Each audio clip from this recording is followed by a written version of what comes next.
Hello everyone. Class 10 political science chapter 2 federalism. Federalism का हिंदी मतलब होता है संघवाद। जैसा कि हम लोगों ने पिछले चैप्टर में बेल्जियम और श्रीलंका दो कंट्री के पावर शेयरिंग के बारे में पढ़ा था, जिसमें हमें याद है कि बेल्जियम में संविधान में जो प्रमुख बदलाव किए गए उसमें सेंट्रल गवर्नमेंट की शक्ति में कमी करना भी एक था और ये अधिकार रीजनल गवर्नमेंट को दिए गए। बेल्जियम में उससे पहले भी रीजनल गवर्नमेंट थी, तब भी उनकी अपनी भूमिका थी, अपने अधिकार थे, पर ये अधिकार उनको केंद्र सरकार द्वारा दिए गए थे और इन्हें केंद्रीय सरकार वापस भी ले सकती थी। ईयर 1993 में कुछ बदलाव हुए और रीजनल गवर्नमेंट को कुछ कॉन्स्टिट्यूशनल राइट्स दिए गए। इन राइट्स के लिए रीजनल गवर्नमेंट अब सेंट्रल गवर्नमेंट पर डिपेंडेंट नहीं रही। इस प्रकार बेल्जियम ने यूनिटरी गवर्नमेंट की जगह फेडरल गवर्नमेंट की प्रणाली अपना ली थी, जबकि श्रीलंका में व्यवहारिक रूप से अभी भी यूनिटरी गवर्नमेंट की ही व्यवस्था है, जिसमें सेंट्रल गवर्नमेंट के पास ही सारे अधिकार हैं। श्रीलंका में तमिल नेता चाहते थे कि देश में सच्चे अर्थों में फेडरल गवर्नमेंट व्यवस्था कायम हो। एक सिंपल भाषा में फेडरल गवर्नमेंट का मतलब होता है कि सेंट्रल गवर्नमेंट और स्टेट गवर्नमेंट दो या दो से अधिक लेवल पर सरकारें किसी भी देश में हों। उदाहरण के तौर पर हम अपने भारत देश में ही देख लेते हैं। हमारे भारत देश में central government, state government, local government और विलेज गवर्नमेंट, बहुत सारे लेवल्स पर हमें सरकारें मिलेंगी, लेकिन जो भी सरकारें हैं वो एक दूसरे से इंडिपेंडेंट हैं। इंडिपेंडेंट कहने का मतलब कि ऐसा नहीं है कि जो विलेज की जो पंचायत है वो लोकल गवर्नमेंट पे डिपेंडेंट है, या लोकल गवर्नमेंट स्टेट गवर्नमेंट पे डिपेंडेंट है, या स्टेट गवर्नमेंट सेंट्रल गवर्नमेंट पे डिपेंडेंट है। इस प्रकार की कोई भी व्यवस्था नहीं है। सभी सरकारें अपनी अपनी जगह इंडिपेंडेंट हैं और कोई किसी के अंडर में काम नहीं कर रहा। यहाँ तक कि सेंट्रल गवर्नमेंट स्टेट गवर्नमेंट को ऑर्डर भी नहीं दे सकता है। तो इसी को हम लोग फेडरलिज्म कहते हैं या संघवाद कहते हैं, जहाँ पर किसी एक लेवल पर सरकार नहीं होगी, सरकार 2 और मोर देन 2 लेवल्स में डिस्ट्रीब्यूट होगी और सभी इंडिपेंडेंट तरीकों से काम करेगी, कोई किसी के अंडर में नहीं होगा। इसी प्रोसेस को, इसी प्रणाली को, इसी व्यवस्था को फेडरलिज्म कहा जाता है।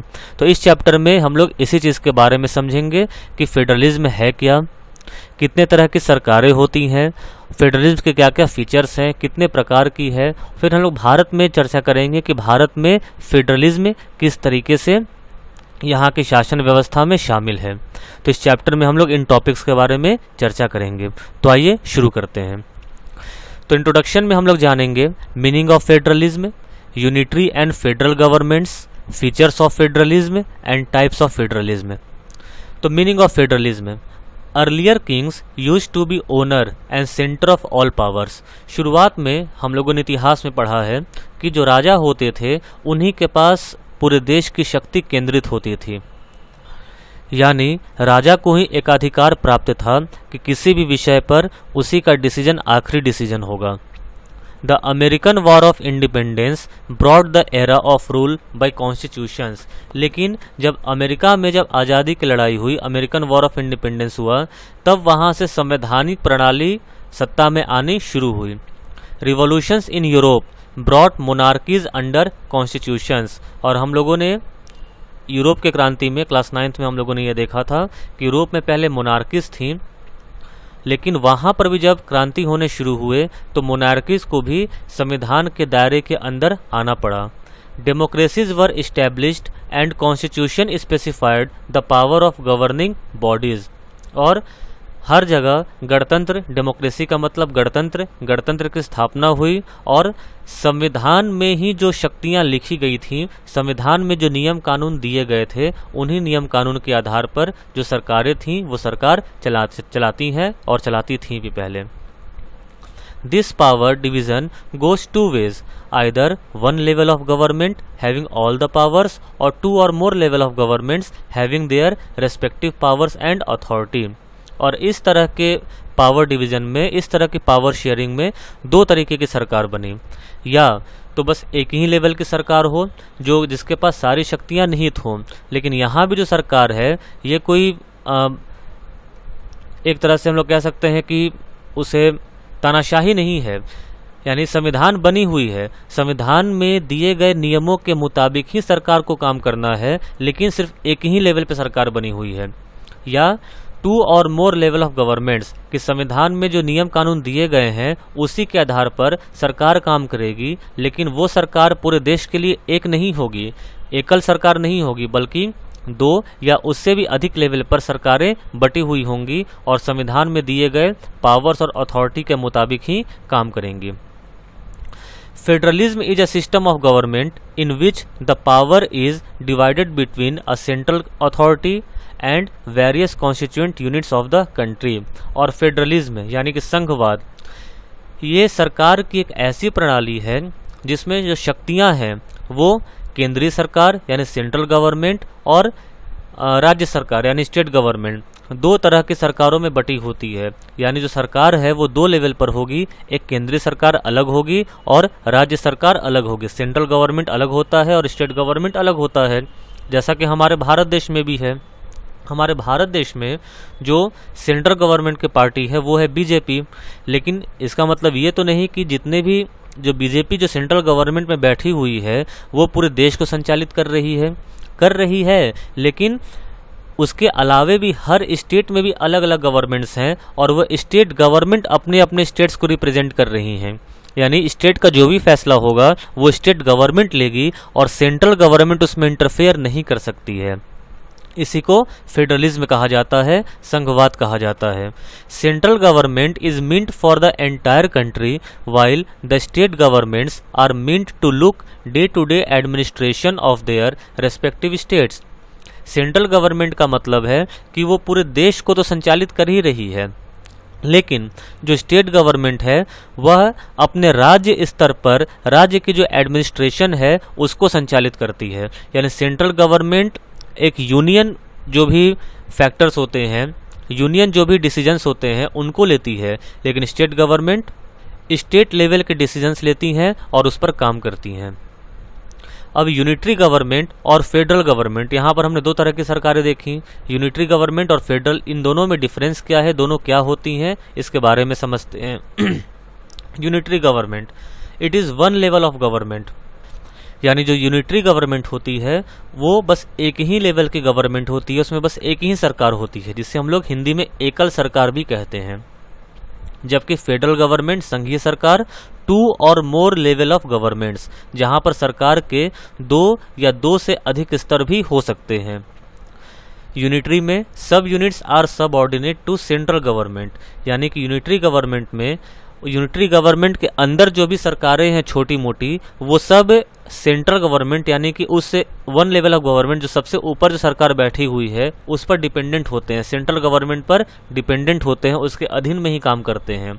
लेकिन फेडरल में state governments have their own independent powers, कि जो राज्य सरकारें हैं उनकी अपनी अलग शक्तियाँ होती हैं और सेंट्रल गवर्नमेंट के अंडर में वो काम नहीं करती, सेंट्रल गवर्नमेंट पे वो डिपेंडेंट नहीं होती। यूनिटरी गवर्नमेंट में central government can pass orders to state governments, कि जो केंद्र सरकार है वो राज्य सरकार को कोई भी काम करने के लिए ऑर्डर पास कर सकती है। But in federal government central government can not pass orders to state governments to do something, कि केंद्रीय सरकार राज्य सरकार को कुछ भी करने के लिए आदेश नहीं दे सकती है। जिसमें यूनिटरी गवर्नमेंट के एग्जाम्पल्स हम लोग देख सकते हैं श्रीलंका, जैसा कि हम लोगों ने पिछले चैप्टर में भी पढ़ा था, फ्रांस, स्पेन, इटली, यानी ये जो देश हैं, एग्जाम्पल्स हैं और भी देश हैं लेकिन जिसके कुछ एग्जाम्पल्स हैं 4 देश ये देश यूनिटरी गवर्नमेंट को फॉलो करती हैं। लेकिन the USA, India, Canada, Brazil, Belgium, ये जो देश हैं ये फेडरल गवर्नमेंट को फॉलो करती हैं।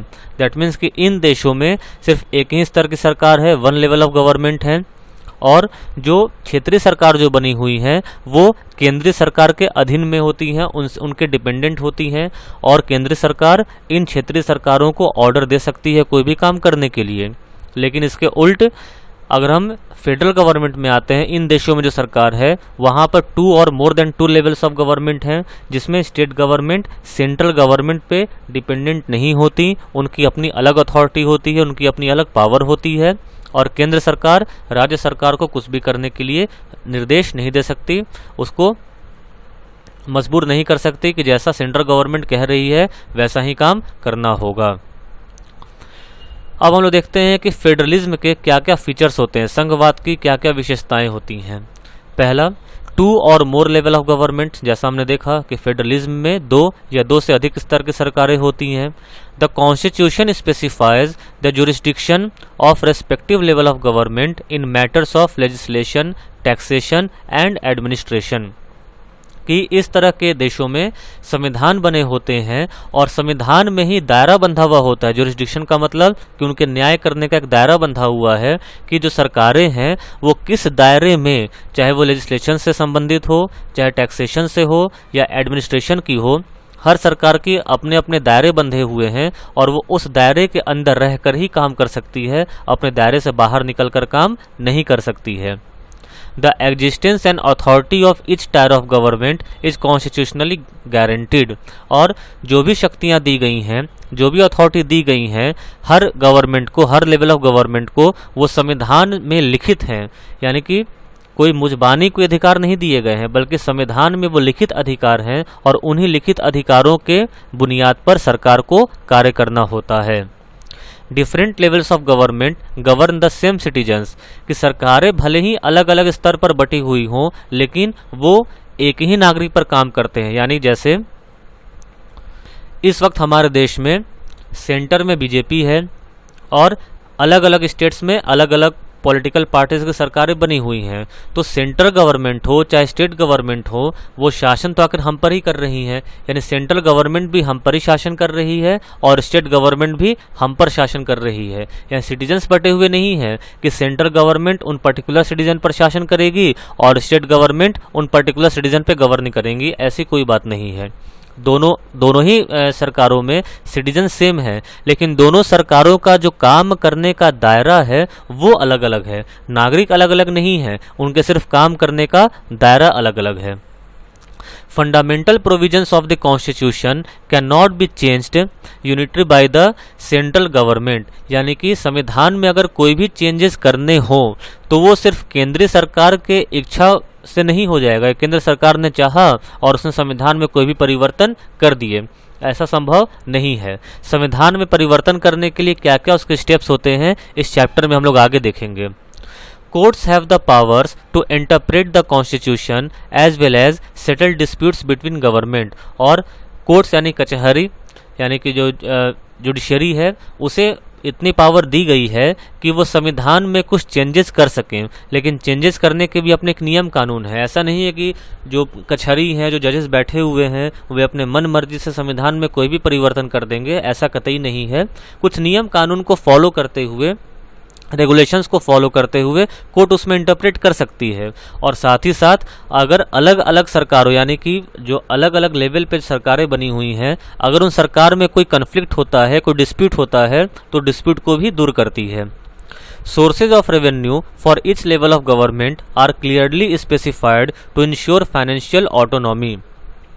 और हर अलग अलग लेवल की सरकार, यानी सेंट्रल गवर्नमेंट है, स्टेट गवर्नमेंट है, लोकल गवर्नमेंट है, म्युनिसिपल गवर्नमेंट है, विलेज गवर्नमेंट है, हर लेवल की सरकार की रेवेन्यू किस तरीके से आएगी ये भी संविधान में साफ साफ अलग अलग लिखा हुआ है।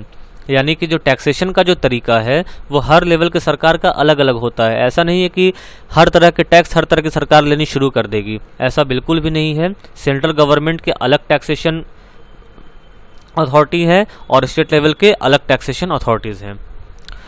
Dual objectives of federal system, कि फेडरल सिस्टम का डुअल ऑब्जेक्टिव क्या है, तो पहला to safeguard and promote unity, कि देश की एकता और अखंडता को बरकरार रखना, और दूसरा टू एकोमोडेट डाइवर्सिटी, कि जो भिन्न भिन्न तरह के जो लोग रहते हैं, जो जैसे हमारे देश में कहा जाता है यूनिटी इन डाइवर्सिटी, अनेकता में एकता, तो हमारे देश में जो अनेकता है, चाहे वो भाषा को लेकर हो, संस्कृति को लेकर हो, तो ये जो अनेकता जो हमारे देश में है, उस अनेकता के बावजूद सभी मिलजुल कर एक साथ रहें, इस फेडरल सिस्टम का यही असली ऑब्जेक्टिव है। और 2 ideals aspect of federal system, mutual trust and agreement to live together. और इसके 2 आइडियल्स क्या क्या हैं? म्यूचुअल ट्रस्ट का मतलब कि एक दूसरे पर भरोसा करना और एक दूसरे के साथ मिलकर रहना। इसको अगर हम थोड़ा डिटेल में समझें तो इस तरीके से 2 अलग अलग लेवल की सरकारों की ज़रूरत क्यों है, इसे हम आम भाषा में समझते हैं। जैसे मान लीजिए कि हम बिहार के इस सासाराम का एग्जाम्पल लेते हैं। तो सासाराम का जुरिस्डिक्शन एरिया किस तरीके का है, यहाँ पर किसी भी डिस्प्यूट को सॉल्व करने का तरीका क्या है, यहाँ पर लोगों की मेंटेलिटी किस तरीके की है, ये अच्छी तरीके से कौन समझ सकता है? जो स्टेट गवर्नमेंट है वो समझ सकता है, या जो सेंट्रल गवर्नमेंट में सरकार बैठी हुई है वो समझ सकती है? तो जाहिर सी बात है जो लोकल गवर्नमेंट है वो अपने लोकल पीपल को ज़्यादा अच्छे तरीके से समझेगी, उनके मेंटालिटी को समझेगी, उनके प्रॉब्लम्स को समझेगी। क्योंकि प्रॉब्लम भले ही एक हो, लेकिन प्रॉब्लम का सॉल्यूशन हमेशा एक नहीं होता, अलग अलग सिचुएशन में सॉल्यूशंस चेंज होते रहते हैं। तो उन प्रॉब्लम्स को सॉल्व वहाँ की लोकल गवर्नमेंट ही अच्छे तरीके से कर सकती है, सेंट्रल गवर्नमेंट कभी नहीं कर सकती। सेंट्रल गवर्नमेंट हमेशा एक तरह की पॉलिसी अपनाएगी, लेकिन जो स्टेट गवर्नमेंट्स हैं वो अपने अपने स्टेट के अनुसार अलग अलग पॉलिसी को अपनाकर उनके प्रॉब्लम्स को दूर कर सकती है। तो इस तरीके से जो स्टेट गवर्नमेंट हैं वही इस यूनिटी को बरकरार रखने में मदद करते हैं। अगर सपोज स्टेट गवर्नमेंट हमारे देश में न हो तो अब हर राज्य की अलग अलग कल्चर है, हर राज्य की अलग अलग एथनिसिटी है, हर राज्य की अलग अलग लैंग्वेज हैं, अलग अलग मेंटेलिटीज़ हैं, अलग अलग प्रॉब्लम हैं। लेकिन अगर सिर्फ एक ही सरकार सेंट्रल गवर्नमेंट को गवर्न करना हो तो सभी स्टेट्स में एक तरह के ही नियम कानून लगा देगी, किसी भी प्रॉब्लम के सॉल्यूशन के लिए एक ही तरह के वो सॉल्यूशन निकाल लेगी। तो हो सकता है कुछ स्टेट्स में वो सॉल्यूशन एप्लीकेबल हो, लेकिन कुछ स्टेट्स में वो सॉल्यूशन एप्लीकेबल नहीं होंगे। तो जिन स्टेट्स में सॉल्यूशन एप्लीकेबल नहीं होंगे तो वहाँ के लोगों में कभी भी क्या देश के लिए यूनिटी की भावना आएगी? कभी नहीं आएगी। उनको हमेशा ये लगेगा कि सेंट्रल गवर्नमेंट ने हमारे अनुसार काम नहीं किया बल्कि फलाने स्टेट्स के अनुसार काम किया। तो इसी यूनिटी को बरकरार रखने के लिए जो डाइवर्सिटी है, इस डाइवर्सिटी में ही यूनिटी को बरकरार रखने के लिए स्टेट गवर्नमेंट को लाया गया, क्योंकि स्टेट गवर्नमेंट अपने स्टेट के लोगों को ज़्यादा बेहतर तरीके से समझ सकती है और उनकी समस्याओं का निवारण कर सकती है। तो इस तरीके से जो फेडरल सिस्टम है वो उस डाइवर्सिटी में भी यूनिटी को प्रोमोट करने के लिए और यूनिटी को सेफ गार्ड करने में काफ़ी सक्षम होती है। तो ये विशेषताएँ हैं फेडरलिज्म के, इसलिए फेडरल गवर्नमेंट का होना बहुत ज़रूरी है, और ख़ास तौर पर हमारे भारत देश जैसे बड़े देश में।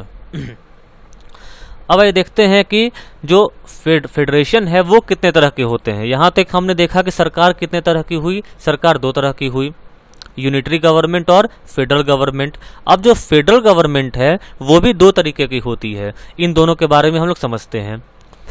Federal government help accommodate diversity, जो फेडरल गवर्नमेंट है वो विभिन्नताओं को, विषमताओं को भी आसानी से एक साथ लेकर चलने में सक्षम होती है।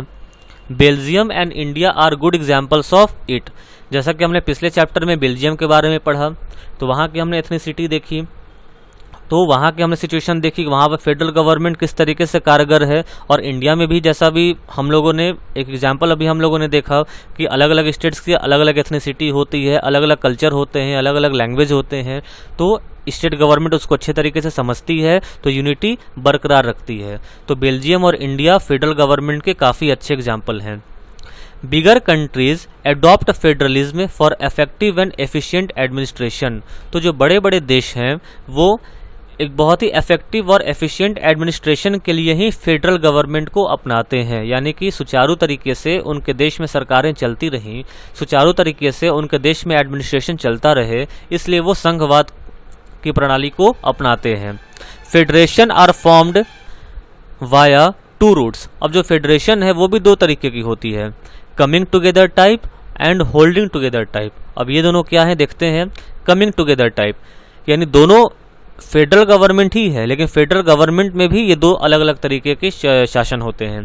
तो कमिंग टुगेदर में independent states come together to form a bigger unit of federation, यानी जो छोटे छोटे जो राज्य हैं वो राज्य एकजुट होकर एक बड़े फेडरेशन का निर्माण करते हैं। बड़े फेडरेशन का निर्माण कर कहने का मतलब कि जैसे हमने देखा कि फेडरल गवर्नमेंट में भी या तो 1 लेवल ऑफ गवर्नमेंट होगी या 2 और मोर लेवल ऑफ गवर्नमेंट होगी, तो कमिंग टुगेदर को हम लोग मान सकते हैं कि ये 1 लेवल ऑफ गवर्नमेंट है, यानी वहाँ पर भी संघीय सरकार है।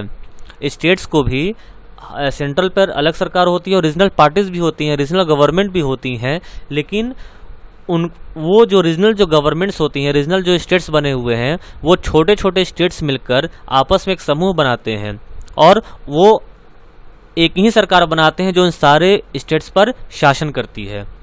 यानी अलग अलग स्टेट होने के बावजूद उन पर शासन करने वाली सरकार बस एक ही होती है। तो ये होता है कमिंग टुगेदर। लेकिन होल्डिंग टुगेदर में क्या कि अलग अलग स्टेट की अलग अलग सरकारें हुई। तो ये बेसिक डिफरेंस है कि अलग अलग स्टेट की एक सरकार है, वो है कमिंग टुगेदर, लेकिन अलग अलग स्टेट्स की अलग अलग सरकार है, वो है होल्डिंग टुगेदर। तो independent states come together to form a bigger unit of federation, कि जो इंडिपेंडेंट स्टेट्स हैं, छोटे छोटे जो स्टेट्स हैं, वो एक साथ मिलकर अपना एक यूनियन बनाते हैं। And constituent states usually have equal powers, और हर स्टेट की जो अथॉरिटी है वो बिल्कुल इक्वल होती है, यानी कि कोई भी किसी से, यानी जो सेंट्रल गवर्नमेंट है या जो कॉन्स्टिट्यूएंट स्टेट्स के जो गवर्नमेंट हैं, ऐसा नहीं कि सेंट्रल गवर्नमेंट ज़्यादा पावरफुल है और स्टेट गवर्नमेंट कम पावरफुल है, ऐसा नहीं, बल्कि सेंट्रल और स्टेट दोनों सेम लेवल पर काम करते हैं। जिसका एग्जांपल है यूएसए, स्विट्जरलैंड, ऑस्ट्रेलिया। जबकि होल्डिंग टुगेदर में एक country divide its own territory into several सब यूनिट्स, कि एक देश में अलग अलग सरकारें बनी हुई हैं और अलग अलग राज्य बने हुए हैं और हर राज्य की अपनी अलग एक सरकार है। And central government is stronger than state government, जाहिर सी बात है। भले ही स्टेट गवर्नमेंट सेंट्रल गवर्नमेंट से इंडिपेंडेंट है, यानी सेंट्रल गवर्नमेंट स्टेट गवर्नमेंट को किसी भी काम करने को ऑर्डर नहीं दे सकता, लेकिन सेंट्रल गवर्नमेंट स्टेट गवर्नमेंट से ज़्यादा स्ट्रॉन्गर होता है। यानी इन केस कि अगर किसी राज्य में अगर सरकार गिर जाती है तो वहाँ पर हमने सुना कि राष्ट्रपति शासन लागू हो जाता है। तो राष्ट्रपति शासन लागू होने का मतलब क्या कि राज्य सरकार वहाँ पर खत्म हो गई है, अब जो राष्ट्रपति हैं अब वहाँ पर उनका शासन चलेगा। तो एक तरह से हम ये समझ सकते हैं कि वास्तविक तौर पर तो नहीं, लेकिन सेंट्रल गवर्नमेंट ही उस स्टेट पर अपना शासन करती है, यानी सेंट्रल गवर्नमेंट कहीं ना कहीं स्टेट गवर्नमेंट से ज़्यादा स्ट्रॉन्गर होती है, ज़्यादा पावरफुल होती है। जैसे एग्जांपल है इंडिया, स्पेन, बेल्जियम। तो यहाँ पर हम लोगों ने ये देखा कि फेडरलिज्म क्या होता है, इसके मतलब को हम लोगों ने समझा। सरकारें कितने तरह की होती हैं हमने ये समझा। फेडरलिज्म के ऑब्जेक्टिव्स क्या हैं, उसके आइडियल्स क्या हैं, उसके फीचर्स क्या हैं, इसके बारे में जाना, और फेडरेशन कितने तरह की होती है। तो इस वीडियो में इतना ही। अगले वीडियो में हम लोग जानेंगे कि क्या भारत में क्या एक संघीय सरकार है, यानी भारत में हम लोग संघवाद की प्रणाली के बारे में समझेंगे। इस वीडियो में किसी टॉपिक को समझने में अगर कोई प्रॉब्लम हुई हो तो कमेंट सेक्शन में आकर कमेंट कर सकते हैं, वहाँ पर आपको इसका जवाब मिल जाएगा। Thank you.